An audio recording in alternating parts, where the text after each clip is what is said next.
Bismillahirrahmanirrahim. Assalamualaikum warahmatullahi wabarakatuh.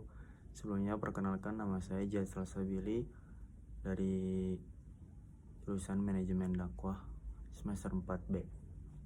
Di sini saya akan menjawab pertanyaan-pertanyaan mengenai soal UAS administrasi dakwah.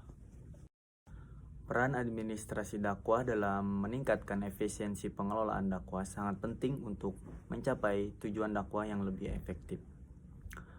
Di sini ada beberapa peran administrasi dakwah dalam meningkatkan efisiensi pengelolaan dakwah. Di antaranya yang pertama ada perencanaan.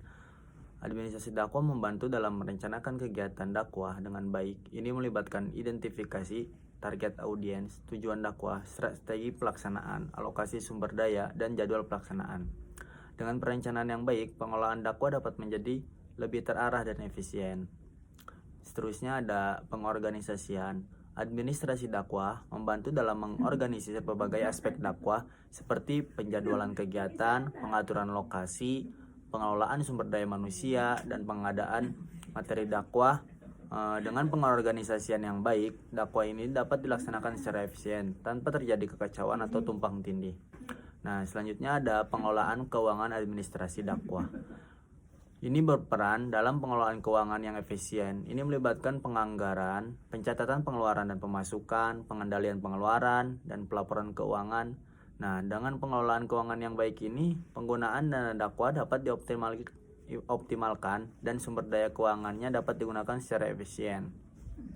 Selanjutnya ada pelaporan dan evaluasi. Administrasi dakwah membantu dalam pelaporan dan evaluasi meliputi pencatatan data kegiatan, pengumpulan umpan balik dari target audiens, evaluasi hasil dan dampak dakwah, serta pembuatan laporan kegiatan. Nah, selanjutnya ada pemanfaatan teknologi. Administrasi dakwah juga dapat memanfaatkan teknologi informasi dan komunikasi untuk meningkatkan efisiensi pengelolaan dakwah. Nah, penggunaan sistem informasi seperti aplikasi mobile, media sosial, dan alat komunikasi lainnya juga dapat mempermudah proses komunikasi, pengelolaan data, dan penyebaran informasi dakwah dengan cepat dan efisien. Peran administrasi dakwah adalah untuk menyediakan kerangka kerja yang terstruktur dan efisien dalam mengelola kegiatan dakwah. Dengan pendekatan yang sistematis dan terorganisir, pengelolaan dakwah dapat menjadi lebih efisien, efektif, dan terukur dalam mencapai tujuan dakwah yang ditetapkan.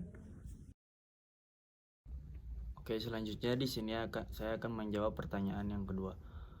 Dalam menghadapi perkembangan zaman, format administrasi dakwah perlu disesuaikan agar tetap relevan dan efektif dalam mencapai tujuan dakwah tersebut. Ada beberapa komponen format administrasi dakwah yang dapat diterapkan dalam menghadapi perkembangan zaman. Yang pertama, penggunaan teknologi informasi. Manfaatkan teknologi informasi dan komunikasi ini dalam administrasi dakwah. Gunakan aplikasi atau perangkat lunak khusus untuk mengelola data anggota, kegiatan dakwah, keuangan, dan pelaporan.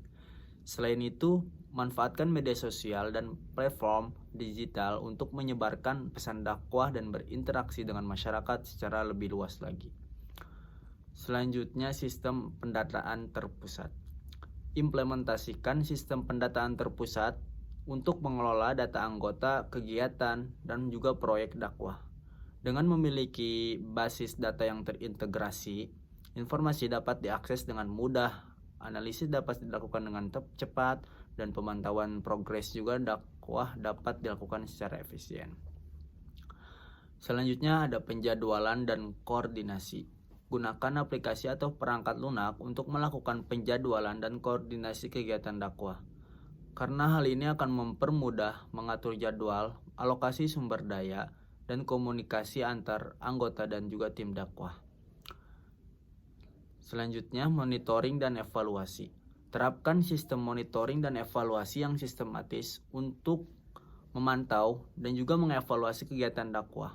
Gunakan indikator kinerja yang jelas untuk mengukur progres dan dampak dari kegiatan dakwah tersebut.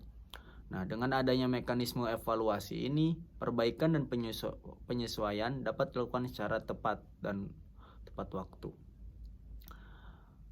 Ya, selanjutnya pelaporan dan transparansi. Lakukan juga pelaporan secara teratur dan transparan tentang kegiatan dakwah kepada stakeholder seperti anggota, donatur, atau masyarakat umum Gunakan format pelaporan yang jelas dan mudah dipahami untuk mencapai informasi tentang capaian, pengeluaran, dan hasil dari kegiatan dakwah. Selanjutnya, ada pelatihan dan pengembangan sumber daya manusia. Dalam dakwah, berikan perhatian pada pelatihan dan pengembangan sumber daya manusia. Selanjutnya, ada keamanan data. Pastikan keamanan data dalam administrasi dakwah dengan menerapkan protokol keamanan dan perlindungan data yang sesuai. Lindungi informasi sensitif dan data pribadi anggota dakwah, serta jaga kerahasiaan dalam mengelola informasi yang diberikan oleh masyarakat. Dengan mengadopsi format administrasi dakwah yang sesuai dengan perkembangan zaman, organisasi dakwah dapat meningkatkan efisiensi, transparansi, dan efektivitas dalam pelaksanaan kegiatan dakwah. Format administrasi yang baik akan memudahkan pengelolaan dan memperkuat peran dakwah dalam menghadapi tantangan zaman yang terus berkembang. Terima kasih, kurang lebihnya mohon maaf. Wabillahi taufiq wal hidayah. Wassalamualaikum warahmatullahi wabarakatuh.